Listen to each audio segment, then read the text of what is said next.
সালামু আলাইকুম viewers, welcome to recipes by Isan's mom. চলে এসেছে আজ একসাথে দুটো সাউথ ইন্ডিয়ান রেসিপি নিয়ে। একটি হলো ইডলি, অপরটি হলো নারকোলের চাটনি। তো চলে আসা যাক মূল রেসিপিতে। আমি ইডলির যে ব্যাটার সেটা বানানোর জন্য এখানে 2 কাপ সুজি, মানে আমি বাটি ইউজ করছি, 2 বাটি সুজি নিয়েছি এবং ওই বাটির মাপ করে 1 বাটি টক দই নিয়েছি। আর স্বাদের জন্য সামান্য লবণ দিয়ে দিয়েছি। এবার দইয়ের সাথে সুজিটা খুব ভালো করে মিশিয়ে নিতে হবে।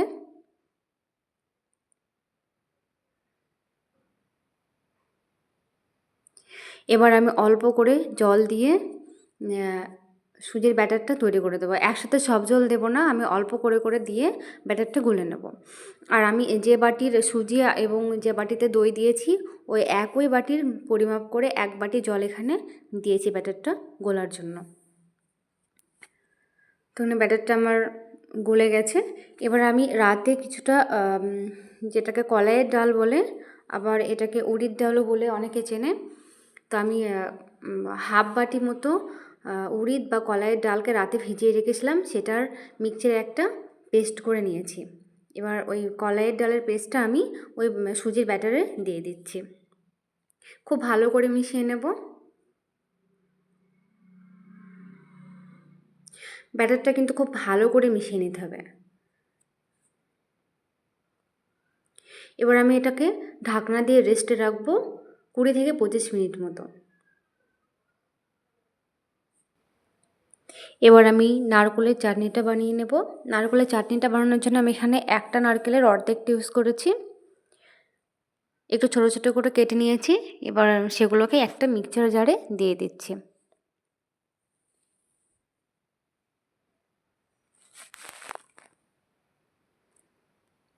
দিয়ে দিচ্ছি 1 ইঞ্চি আদা, একটা কাঁচা লঙ্কা, আপনারা চাইলে 2টো দিতে পারেন।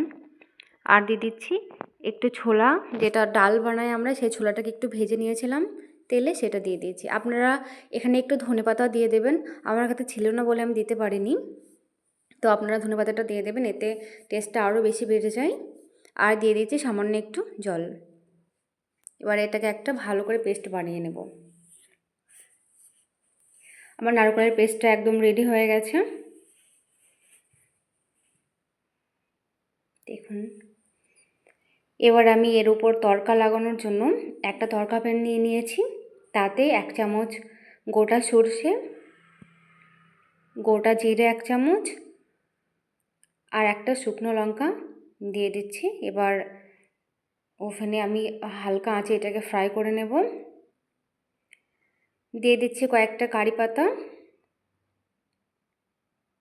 অল্প একটু ফ্রাই করে নিয়ে আমি নারকেলের যে চাটনিটা তৈরি করে নিয়েছি, পেস্টটা যেটা বানিয়ে নিয়েছি, তার উপর তড়কাটা ঢেলে দেব।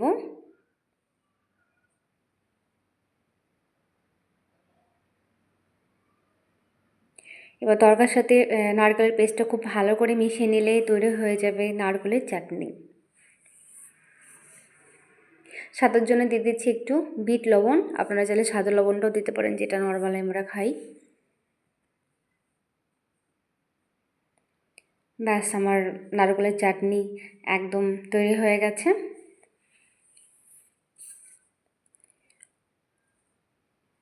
এবার আসি ইডলি বানানোর জন্য। যে ইডলি কুকারে যে মোল্ডগুলো থাকে, সেই মোল্ডগুলোকে আমি তেল ব্রাশ করে নিচ্ছি। অবশ্যই করে তেল ব্রাশ করে নিতে হবে, এতে করে ইডলিগুলো খুব সুন্দরভাবে উঠে আসবে। মোল্ডে আমি এইভাবেই তেল ব্রাশ করে নেব। ফিরে আসলাম 30 মিনিট পর, যে ব্যাটারটা বানিয়ে রেখেছিলাম ইডলির জন্য সেটা নিয়ে। ব্যাটারটা আমার একদম রেডি হয়ে গেছে, ফুলে গেছে। এবার আমি দিয়ে দিচ্ছি 2 চামচ মতো ইনো। আমি এখানে গ্রিন কালার ইনোটা ইউজ করেছি, আপনারা চাইলে গ্রিন বা ব্লু যে কোনো একটা ইনো দিয়ে করতে পারেন।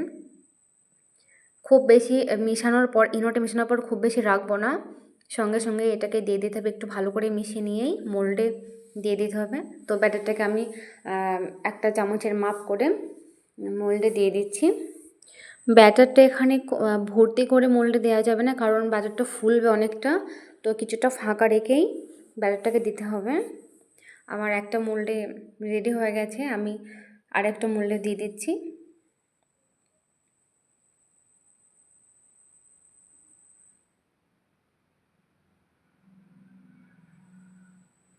এভাবে আমি সব মোল্ডগুলোতেই ব্যাটার দিয়ে দিয়েছি।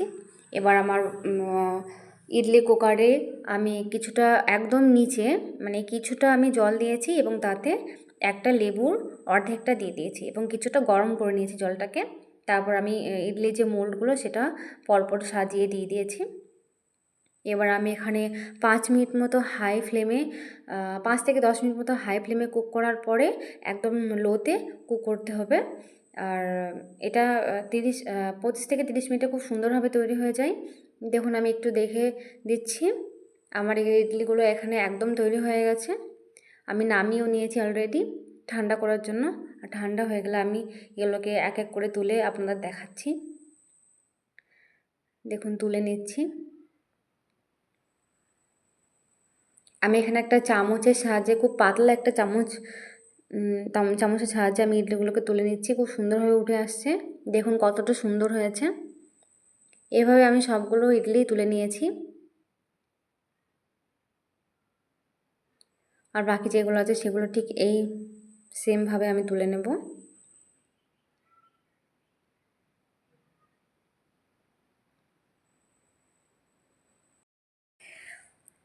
এবার আমি একটা প্লেটে ইডলিগুলো খুব সুন্দরভাবে পরিবেশন করব।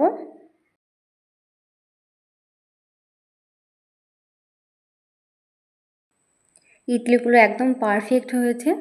আপনারা যদি চান যে উড়ির ডাল বা কলাই ডালটা দেবো না, স্কিপ করব, তাহলে আপনারা না দিতেও পারেন, কোনো প্রবলেম নেই। শুধুমাত্র দই এবং সুজি দিয়েও আপনারা পারফেক্ট ইডলি বানিয়ে নিতে পারবেন। তো অবশ্যই করে আপনারা আমার এই প্রসেসটি ফলো করে বাড়িতে ট্রাই করুন, দেখুন কেমন হয়। আশা করি অনেক ভালো হবে। আমার ভিডিওটা বা রেসিপিটা যদি ভালো লাগে তাহলে অবশ্যই করে একটা লাইক করে দেবেন এবং আমার রেসিপিগুলো দেখতে থাকবেন। আর রেসিপিগুলো দেখার জন্য আপনাদেরকে অসংখ্য ধন্যবাদ।